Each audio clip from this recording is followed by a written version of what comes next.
Here I am with a German and a Japanese man, and to think that 40 years previously we would have been at World War. A dark-skinned Aboriginal man who was wonderful and very kind-hearted, to see the many different customs of the world, the different styles of dress that women wear, like the women of Japan dressed in their kimonos, and the women of India dressed in saris, beautiful long gowns. Just different facades, different things on the outside, but in the inside is still, the heart is still much the same. These women in Southeast Asia have to carry rocks on top of their heads to help build a wall. So such similarities there in the women of the world. Now the men of the world, again, many differences, but so many more similarities. These men in Turkey are smoking on their big, long pipes in a men's-only cafe where the men drink Turkish coffee and watch TV. That's a novel experience there. In India, these men go to work with their bicycles and carry huge sacks of rice and wheat on the bikes. So similarities, and especially similarities I saw in children. The children of the world are the most delightful quality that the earth has. And they see life with such joy. Life is like a butterfly, to play, to frolic. Children don't know prejudice. They haven't learned it yet. They know that only their joy is to have fun, to experience life. To have the joy of a child is what Jesus said to us. And I saw this great bondage between all children of the world. Everywhere was this great joy and wonder at seeing their smiling faces. The similarities one sees around the world. It's the common bridge between all. And even in religion, such similarities. All religions have different facades, different buildings, different scriptures, but basically they all try to bring us closer to the same God. They tell of different heroes, different myths, and wonderful stories that try to deepen our understanding of this world we live on. We may find it sometimes difficult to understand other religions, but we should never try to find it difficult to get along with them.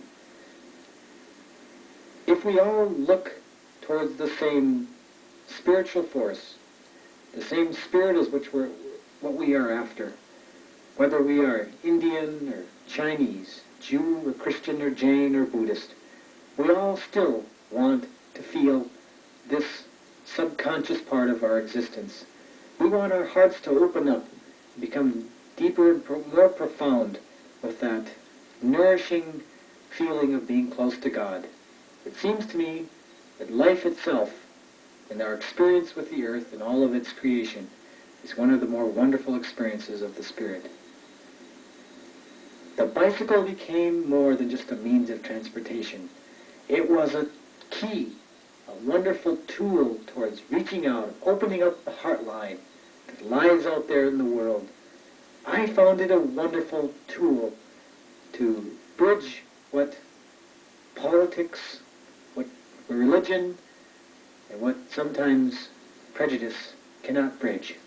The bicycle opened up this whole new world to me.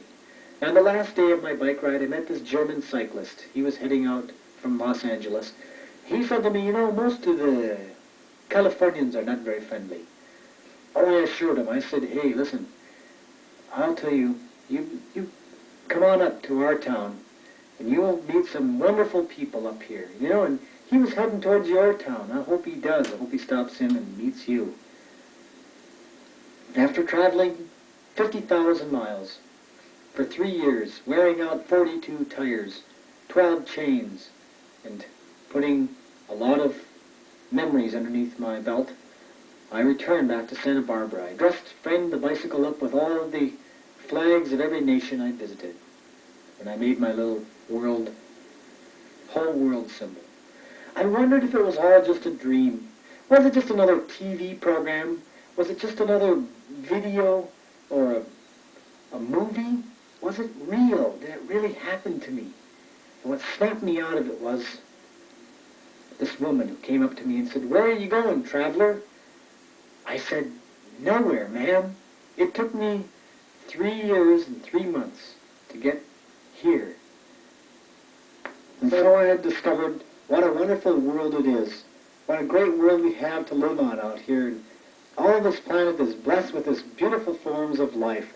It's a world made up of many differences, sure. Different cultures, customs, races, and religions. Different plant forms and different types of water, whether it's frozen or raining, or if it's salt water or rivers. But it's greatly more a planet of similarities, a planet blessed with different forms of life, but what wondrous forms they are. I found out how I could reach out to the world and try to make it a little bit better world to live in. And so can you. Everybody can add what they can to making this a better planet. We can all do our part and see the world become a much happier and holistic place to live. It is like Edwin Markham said, there is destiny that makes men brothers. No one lives life alone, for it's all that you give to one another that returns to become your own. Give a little bit of friendship, my friends.